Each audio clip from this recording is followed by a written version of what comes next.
Hello, my name is Dr. Boku and welcome back to my channel.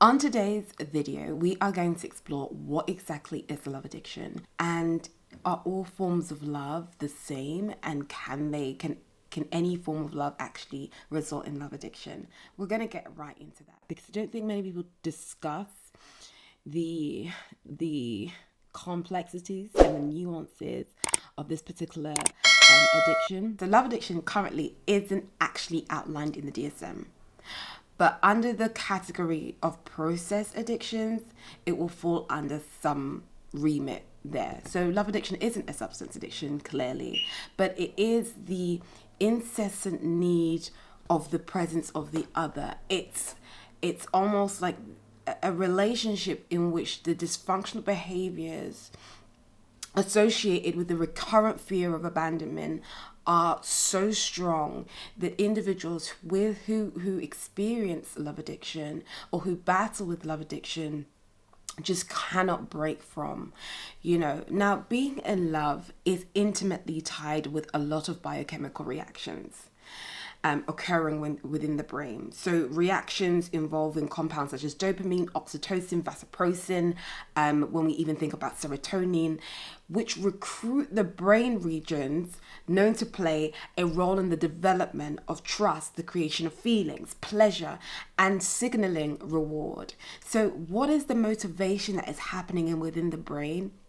The reality is, when we do fall in love, these neurochemicals, which are very similar to the neural activities that you will find in any form of addiction, actually present themselves. Consequently, scientists have began to draw some parallels between the naturally rewarding phenomenon associated with human love and the artificial stimulation that comes from addictive substances such as cocaine, alcohol, and heroin. So there are these appetite motivations in response to the reward, for which, again, we are created for connection. We are created as social creatures. So there is an underlying need for connection, for attachment, for the evolution cycle to continue, for us to mate with each other. There are these reward systems that come with love. Now, when we talk about love addiction, we have to be very clear that we speak of an immature love, right?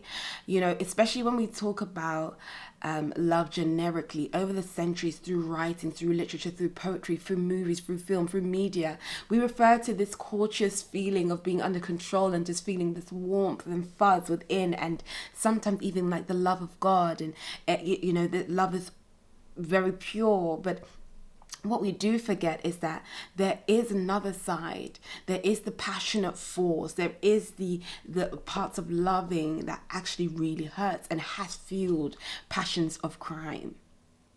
So when we are discussing love addiction, what we have to realize is that we're not talking about a healthy, loving dynamic where there is a mutual growth within the partnership, contributing to increased self-esteem for both parties. But where the well-being of both individuals is doing very well, where each partner is ensuring the spiritual growth of the other, and there's mutuality and there's reciprocity in the dynamic, and there's effective and steady and steadfast trust building. Actually, we're talking uniquely about immature love, okay, which is typified by power games, possessive thoughts, obsessive behaviors concerning infidelity, clinging tendencies, a lot of uncertainty, a huge amount of anxiety and fear of abandonment, or fear of the relationship not working out, or fear that you're going to be alone. So love addicts tend to feel extremely desperate and alone when they're not in a relationship, continuing to try and romance the object of their affection and fantasizing of what could be, and even well after the relationship has broken up, and they tend to replace relationships very quickly, because that sense of not having the attachment and connection leaves such a deep void within, and it's so painful that they would rather continue on the thrill of having a partner, or even remaining in the fantasies of the idealizations of a partner. So what we need to really empathize with is the fact that love addiction can be very pervasive and disabling.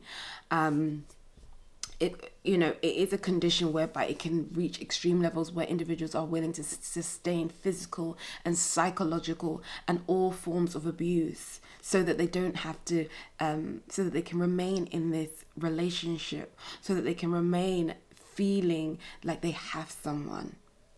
It becomes very dysfunctional. There's such a compulsion and compulsive rituals that are involved in the attachment process that it's so hard for a love addict to break from. And so it is something to really bear in mind, that this is a real thing that people are struggling with and battling with, and there is always hope for recovery, because we have to understand what is the underlying need, right? When an individual is so incessant on having someone, or fantasizing around about something, or obsessing over someone, or the relationship, or the romantics that occur within a relationship, what is the underlying need? So I hope this provides you some kind of basis for the understanding of love addiction. It is something that I see constantly as an integrative therapist in the therapy room, as something we are discussing, because lovelessness is a huge issue that many people have experienced, and it leads to and creates real attachment hungers that were established from childhood, that aren't, when not dealt with, can create huge voids within that people deeply long to feel. So I hope you enjoyed listening to this video, and I would really like to know what your understanding of love addiction is, if you've experienced love addiction, and how you've gone about trying to overcome the fears of abandonment. Hello, my name is Simin Opoku. I'm an integrative therapist and a families practitioner, and thank you for watching this video.